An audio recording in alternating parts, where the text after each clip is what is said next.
Welcome to এলএসিস tutorial. Kolkata বিশ্ববিদ্যালয় ইতিহাস অনার্সের সকল স্টুডেন্টদেরকে এলএসিস টিউটোরিয়াল চ্যানেলে ওয়েলকাম জানাই। তোমাদের আজকের ভিডিওটা 6 সেমিস্টারের স্টুডেন্টদের জন্য।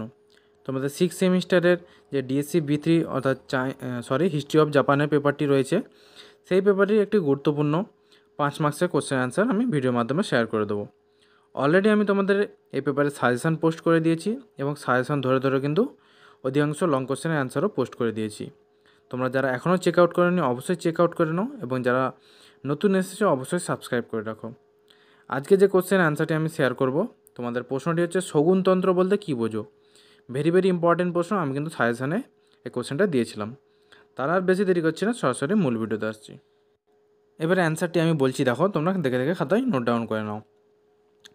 জাপানের ইতিহাসে শগুনতন্ত্র এক গুরুত্বপূর্ণ রাজনৈতিক শাসন ব্যবস্থা হিসেবে পরিচিত, যার মূল ভিত্তি ছিল সামরিক নেতৃত্বের ওপর প্রতিষ্ঠিত একটি কার্যকর সরকার।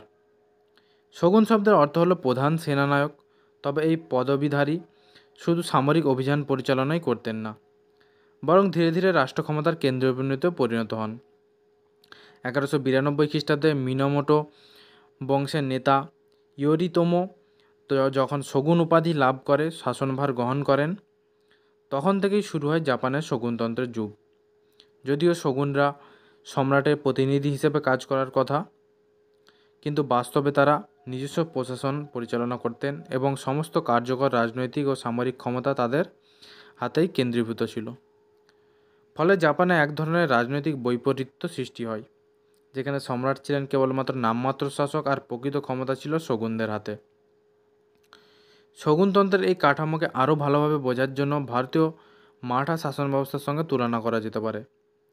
যেমন মারাঠা শাসনের ছত্রপতি বা সম্রাট ছিলেন কেবল প্রতীকী রাষ্ট্রনায়ক, প্রকৃত শাসন কার্য পরিচালনা করতেন পেশোয়া নামক প্রধানমন্ত্রীরা।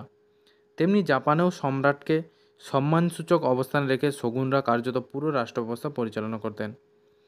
এই দুই শাসন ব্যবস্থার মিল থেকে বোঝা যায় ইতিহাসের ভিন্ন ভৌগোলিক ও প্রেক্ষাপটে রাজনৈতিক ক্ষমতার বিকেন্দ্রীকরণ ও প্রতিনিধি নেতৃত্ব কীভাবে একরূপ প্রবণতা হিসেবে আত্মপ্রকাশ করে। পরবর্তী পাড়ায় যাওয়ার আগে বলে রাখি, তোমরা যদি কেউ ডিএসসি A3 এবং CC14 পেপারে নোটস পারচেস করতে চাও, তাহলে আমাকে সরাসরি হোয়াটসঅ্যাপে মেসেজ করতে পারো। আমি অলরেডি স্ক্রিনে আমার নাম্বার দিয়ে রেখেছি। তোমরা যদি আমাকে হোয়াটসঅ্যাপে মেসেজ করো, আমি তাহলে তোমাদের সরাসরি পিডিএফটি শেয়ার করে দেবো। ঠিক আছে? তারপর দেখো কী রয়েছে। শগুনতন্ত্রের আগমনের ফলে জাপানে গড়ে ওঠে এক প্রকার দ্বৈত শাসন ব্যবস্থা। সম্রাটের নেতৃত্বাধীন কিয়োটো সরকার ছিল মূলত নামমাত্র সরকার, যা আচার অনুষ্ঠান ও ধর্মীয় কার্যাবলীর কেন্দ্রে ছিল। অপরদিকে শগুনের নেতৃত্বে কামাকুরা বা পরবর্তী সময় ইডোতে প্রতিষ্ঠিত হয় প্রকৃত সরকার, যেখান থেকে প্রশাসন, রাজনীতি ও নিরাপত্তা পুরোপুরি নিয়ন্ত্রিত হতো। এই দ্বৈত শাসন ব্যবস্থা ভারতীয় উপমহাদেশে ব্রিটিশদের দেওয়ানি লাভের পর গঠিত দ্বৈত শাসনের সঙ্গেও তুলনীয়।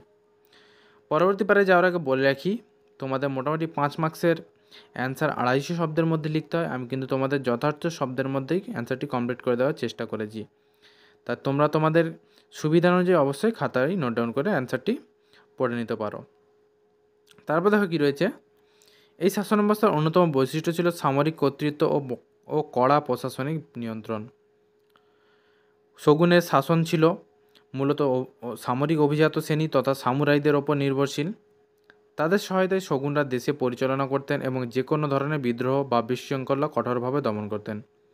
এই সময় জাপানে এক কঠোর শ্রেণীবিন্যাস গড়ে ওঠে এবং সামাজিক গতিশীলতা সীমিত হয়ে পড়ে। কাগজে কলমে শগুনরা সম্রাটের নির্দেশ অনুসরণ করলেও বাস্তবে তারা ছিলেন স্বেচ্ছাচারী শাসক, যাদের নীতি ও সিদ্ধান্তে দেশের ভাগ্য নির্ধারিত হতো। শেষ পর্যন্ত 1867 খ্রিস্টাব্দে টোকুগাওয়া শগুনতন্ত্রের পতনের মধ্যে দিয়ে শগুনতন্ত্রের দীর্ঘ অধ্যায়ের অবসান ঘটে এবং শুরু হয় মেইজি পুনরুদ্ধার অর্থাৎ মেইজি পুনঃস্থাপনের। সম্রাট পুনরায় সরাসরি ক্ষমতায় প্রত্যাবর্তন করেন এবং জাপান ধীরে ধীরে একটি আধুনিক শিল্পোন্নত ও কেন্দ্রীভূত রাষ্ট্রে পরিণত হয়। যদিও শগুনতন্ত্রের অবসান ঘটে, এর দীর্ঘস্থায়ী প্রভাব জাপানের ইতিহাস, সমাজ, সংস্কৃতিতে গভীর ছাপ রেখে যায়। শগুনতন্ত্র কেবল একটি সামরিক শাসন ব্যবস্থা নয়, বরং এটি ছিল জাপানের একটি পূর্ণাঙ্গ ঐতিহাসিক ধারা, যা যুগের পর যুগ ধরে রাষ্ট্রের চরিত্র গঠনে গুরুত্বপূর্ণ ভূমিকা পালন করেছে। তাহলে আমি তোমাদের কমপ্লিট অ্যান্সারটি শেয়ার করে দিলাম। তোমরা কিন্তু অবশ্যই খাতায় দেখে নোট ডাউন করে নাও এবং নোট ডাউন করে নিজেদেরকে আগেভাগে এক্সামের জন্য প্রিপেয়ার করে নাও। তোমরা পরবর্তী কোন ভিডিও চাও অবশ্যই কমেন্টস করে জানাও। আমি তোমাদের কমেন্টসের রেসপন্সের ভিত্তিতে কিন্তু অ্যান্সারগুলি শেয়ার করে দেওয়ার চেষ্টা করি।